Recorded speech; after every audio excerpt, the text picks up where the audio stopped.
दोस्तों, मैं सुनीता। तेनाली रामा के बारे में और उनके कारनामे के बारे में तो आपने अवश्य सुना होगा। आज उसी से संबंधित एक घटना सुनाने जा रही हूँ। एक बार राजा कृष्णदेव राय अपने दरबारियों के साथ चर्चा कर रहे थे। चर्चा करते करते अचानक बात चतुराई पे होने लगी। महाराज कृष्णदेव राय के दरबार में राजगुरु से लेकर कई अन्य दरबारी तेनालीराम से जलते थे। ऐसे में तेनालीराम को नीचा दिखाने के लिए एक मंत्री दरबार में बोल पड़ा कि महाराज, दरबार में एक से बढ़कर एक बुद्धिमान और चतुर लोग मौजूद हैं और अगर मौका दिया जाए तो हम सभी अपनी चतुराई आपके सामने पेश कर सकते हैं। किंतु महाराज कृष्णदेव ने हैरत में पड़ते हुए पूछा, किंतु क्या मंत्री जी? इस पर सेनापति बोले, महाराज, मैं आपको बताता हूँ कि मंत्री जी के मन में क्या बात है। दरअसल इस दरबार में तेनालीराम के अलावा किसी को भी अपनी चतुराई साबित करने का मौका नहीं दिया जाता है। हर बार तेनालीराम ही चतुराई का श्रेय ले जाते हैं, तो ऐसे में दरबार के बाकी लोग अपनी योग्यता कैसे दिखा सकते हैं? महाराज कृष्णदेव राय सेनापति की बात सुनकर समझ गए कि दरबार के सभी लोग तेनाली के विरोध में उतर आए हैं। इसके बाद महाराज कुछ देर शांत रहे और मन ही मन विचार करने लगे। तभी महाराज की नज़र भगवान की मूर्ति के सामने जल रही धूप बत्ती पर गई। धूप बत्ती को देखकर महाराजा के मन में सभी दरबारियों की परीक्षा लेने का विचार आया। उन्होंने तुरंत कहा, आप सभी दरबारियों को अपनी चतुराई साबित करने का एक मौका जरूर दिया जाएगा। जब तक सभी दरबारी अपनी चतुराई साबित नहीं कर देते, तेनालीराम बीच में नहीं आएगा।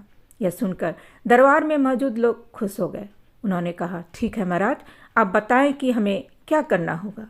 राजा कृष्णदेव राय ने धूप बत्ती की तरफ उंगली करते हुए कहा कि मेरे लिए 2 हाथ धुआं लेकर आओ। जो भी यह काम कर दे पाएगा उसे तेनालीराम से अधिक बुद्धिमान समझा जाएगा। महाराज की बात सुनकर सभी दरबारी सोच में पड़ गए और आपस में चर्चा करने लगे कि यह कैसे संभव है। भला धुएं को नापा जा सकता है क्या?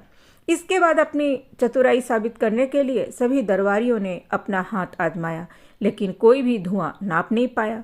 जैसे ही कोई धुएं को नापने की कोशिश करता, धुआं उनके हाथों से निकलकर उड़ जाता। जब सभी दरबारियों ने हार मान ली, तब उनमें से एक दरबारी बोला कि महाराज, हमारे हिसाब से धुएं को नापा नहीं जा सकता है। हाँ, अगर तेनाली ऐसा कर पाए तो हम उसे अपने से भी अधिक बुद्धिमान मान लेंगे, लेकिन अगर वह ऐसा नहीं कर पाए तो आपको उन्हें हमारे जैसा ही समझना होगा। राजा मुस्कुराते हुए बोले, क्यों तेनालीराम, क्या तुम तैयार हो? इस पर तेनालीराम ने सिर झुकाते हुए कहा, महाराज, मैंने हमेशा आपके आदेश का पालन किया है, इस बार भी जरूर करूँगा। इसके बाद तेनालीराम ने एक सेवक को बुलाया और उसके कान में कुछ कहा। उसकी बात सुनकर सेवक तुरंत दरबार से बाहर चला गया। दरबार में चारों ओर चुप्पी छा गई। सभी यह देखने के लिए उतावले हुए जा रहे थे कि आखिर कैसे तेनालीराम राजा को 2 हाथ धुआं देता है। तभी सबकी नज़र सेवक पर पड़ी, जो शीशे की बनी 2 हाथ लंबी नली लेकर दरबार में वापस आया था। तेनालीराम ने उस शीशे की नली का मुंह धूप बत्ती से निकलते हुए धुएं पर लगा दिया। थोड़ी ही देर में शीशे की नली धुएं से भर गई और तेनालीराम ने जल्दी जल्दी उसके मुंह पर कपड़ा डालकर उसे बंद कर दिया। उसे महाराज की तरफ करते हुए कहा, महाराज, यह लीजिए 2 हाथ धुआं। यह देख महाराज के चेहरे पर मुस्कान आ गई और उन्होंने तेनाली से नली लेकर दरबारियों की ओर देखा। सभी के सिर तेनालीराम की चतुराई देखकर शर्म से नीचे झुके हुए थे।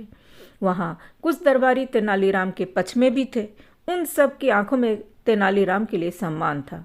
तेनालीराम की बुद्धिमानी और चतुराई देखकर राजा बोले, अब तो आप लोग यह समझ गए होंगे कि तेनालीराम की बराबरी करना संभव नहीं है। इसके जवाब में दरबारी कुछ भी बोल न सके और उन लोगों ने चुपचाप सिर झुका लिया। कहानी से सीख हमें यही मिलती है कि हमें दूसरों की चतुराई की इज्जत करनी चाहिए और किसी की बुद्धिमत्ता से जलना नहीं चाहिए। दोस्तों, अगर यह कहानी आपको अच्छी लगी हो तो like, share, comment and subscribe कीजिएगा मेरे चैनल को।